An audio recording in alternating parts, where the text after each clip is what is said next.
Hola, muy buenas tardes chicos, ¿cómo están? Hoy vamos a continuar trabajando sobre lo que es la planificación, ¿sí? Y más que todo pensando en los elementos o los componentes que forman parte, ¿sí? De una planificación, ¿sí? Que siempre deben estar presentes. Vamos a ir analizando, viendo y trabajando cada uno de esos componentes o elementos de una planificación. Ya estuvimos haciendo un análisis acerca de lo que consideramos, qué significa la planificación, qué significa para el docente y cómo lo ayuda al docente a organizar sus propuestas de enseñanza, ¿sí? Siempre recordemos que planificar siempre implica reflexionar acerca de lo que es la práctica docente y es el instrumento de trabajo más importante para el profesor, ¿sí? Siempre la planificación debe ser la forma en que el docente eh, se identifica con su labor, la guía con la que trabaja, su herramienta de trabajo, ¿sí? Es hacer una reflexión acerca de cómo enseñamos y cómo aprenden nuestros alumnos determinados contenidos a través de una serie de proyectos y actividades con el fin, digamos, de cumplir con los objetivos que nos estipulamos, con alcanzar aquello que pretendemos que nuestros estudiantes aprendan, ¿sí? Les decía, vamos a empezar a trabajar con los componentes de una planificación. También en diferentes textos lo pueden encontrar como elementos de una planificación, ¿sí? Acá podrán observar que tenemos diferentes componentes: fundamentación, propósitos, objetivos, contenidos, la metodología, recursos, evaluación y bibliografía, ¿sí? Cada uno de ellos lo vamos a ir viendo detenidamente, ¿sí? Hoy nos vamos a centrar o vamos a empezar a introducirnos un poquito acerca de lo que es la fundamentación, ¿sí?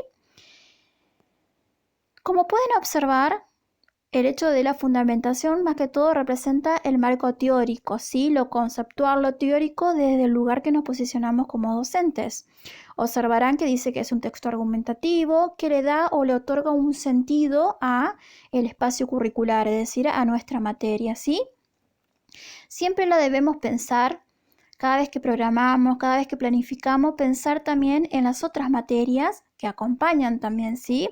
Por ejemplo, si ustedes tienen una biología de un primer año, un segundo, un tercer año, siempre deben pensar también en los otros cursos y siempre en las materias que vienen, o sea, el año siguiente o el año anterior en función, digamos, en el curso que ustedes tengan.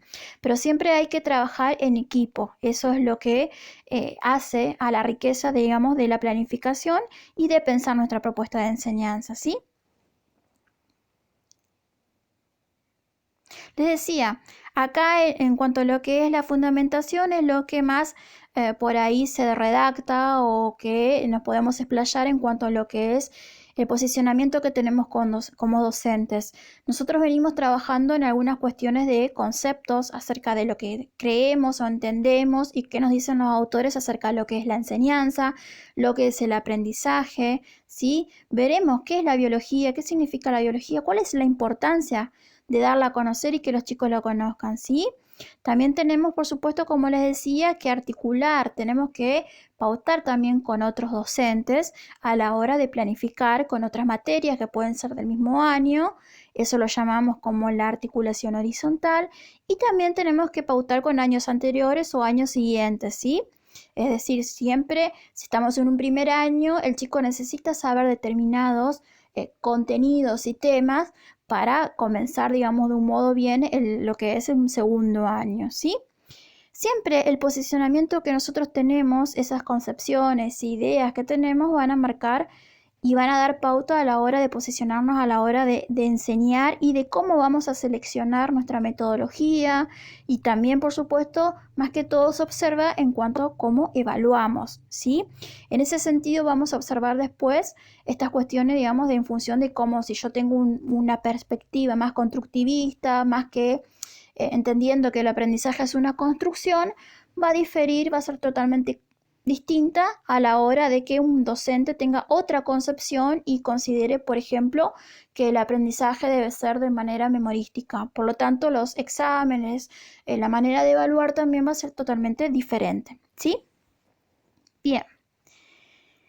A la hora de empezar a pensar nuestras planificaciones, ¿sí? De los contenidos que vamos a desarrollar, cómo lo vamos a desarrollar y demás, Nosotros como docentes tenemos guías, tenemos documentación normativa a la cual nos debemos ajustar y donde nos indican y orientan qué es aquello que nosotros debemos tener presente y debemos enseñar, ¿sí?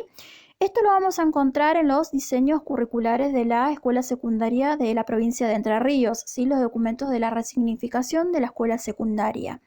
Nosotros en lo que es en la escuela secundaria tenemos dos tomos, ¿sí? 2 libros. Cada uno pertenece a un ciclo en particular, ¿sí? El diseño curricular, tomo 1 y tomo 2.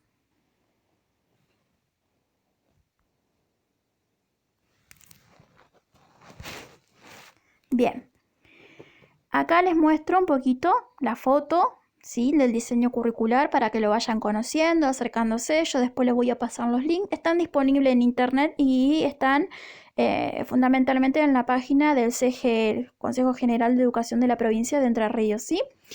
Van a ver que es la etapa, el diseño curricular de la escuela secundaria. Y como les decía, nosotros tenemos 2 diseños, ¿sí? Uno para lo que es el ciclo básico, el ciclo orientado. En este cuadrito van a observar, bueno, acerca de algunas cuestiones acerca del que es el diseño, que es una manera, digamos, de modo simple para que se entienda, donde se empieza a concretar las políticas educativas, ¿sí? Donde se empiezan a dar orientaciones acerca de lo que se pretende, digamos, o se debe enseñar, ¿sí? Acorde a la política del momento, política educativa. Van a ver que habla, digamos, en relación a lo que es la nueva ley de educación, la 26.206, en donde ya define, digamos, la obligatoriedad de lo que es la escuela secundaria y esto también del trabajar la inclusión, ¿sí? Van a ver que hay algunas especificaciones en cuanto a los espacios curriculares, que serían las materias, y también nos da pauta esta cuestión de la formación específica. ¿Dónde observamos esta cuestión o esta diferencia? Acá.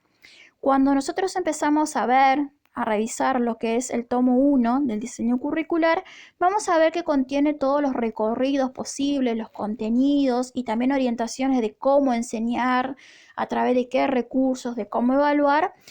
En cuanto a lo que es el ciclo básico común de la escuela secundaria, toda la información necesaria la vamos a encontrar en el tomo 1, ¿sí? Ese ciclo básico común, primero, segundo y tercer año, es común a todas las escuelas secundarias de la provincia de Entre Ríos. Pueden ser las escuelas comúnmente que se le dice común, o aquellas que también pueden ser escuelas técnicas y agrotécnicas. Van a tener materias que son propias del ciclo básico común. Lo que difiere es que en cuanto a lo que son las escuelas técnicas agrotécnicas, tienen diferentes talleres que hacen a, digamos, la particularidad, la especificidad de esa escuela, ¿sí? ¿Dónde viene el cambio o la especificidad, la formación específica? Lo empezamos a observar en el tomo 2, ¿sí? Ahí donde tenemos el tomo 2 está volcado lo que es el ciclo orientado, que es cuarto, quinto y sexto año de la escuela secundaria, ¿sí? Observarán, sabrán, por experiencia de ustedes también, que tenemos diferentes orientaciones, orientación en ciencias sociales, en naturales, en turismo, en comunicación, en arte, educación física. Y también estas orientaciones las observamos en las escuelas agrotécnicas y escuelas técnicas, ¿sí? Ahí donde viene la formación más específica y eso lo encontramos en el tomo 2, ¿sí? La idea de hoy era poder compartirles esto. Yo les voy a compartir también, por supuesto, los cuadritos a manera de orientación.